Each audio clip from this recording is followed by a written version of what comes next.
Video का उद्देश्य किसी का इंसल्ट या किसी को भावनाओं का ठेस पहुंचाना नहीं है। इस वीडियो का सिर्फ और सिर्फ मनोरंजन के लिए बनाया गया है। इसे अपने दिल पर ना ले। हम सभी कलाकारों का सम्मान करते हैं। धन्यवाद। छोटी सी सिया बेटी के लंबे लंबे केसिया से, लंबे लंबे केसिया से, केसिया में सोना मोती हार सजल छे।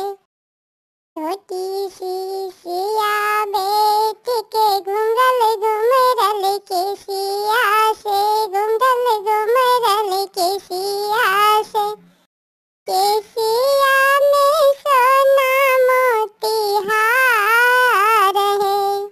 छोटी सी सिया बेटी के केसी गोरल दुई छोटी छोटी माँ लगल सोना मोती, केसिया में मेरल सोना मोती हार है। छोटी सी सिया बेटी के पैरों के पायल घुंघरू, सिया बेटी के पायल के घुंघरू। छोटी सी सीता बेटी के लंबे लंबे केसिया से, लंबे लंबे केसिया से, केसिया में हीरा मोती हार है।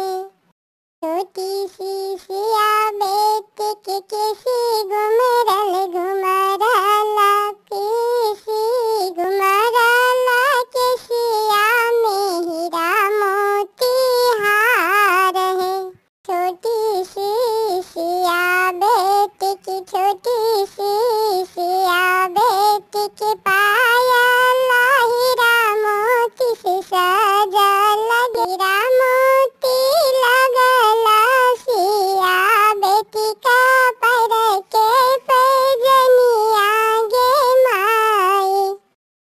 सिया बेटी छोटी सी सिया बेटी छोटी सी सिया बेटी के लंबे लंबे केसी। बिल्ली रानी गीत यूट्यूब चैनल पे आपका स्वागत है। यहाँ पर आपको एनिमेशन वीडियो गीत मिलेगा।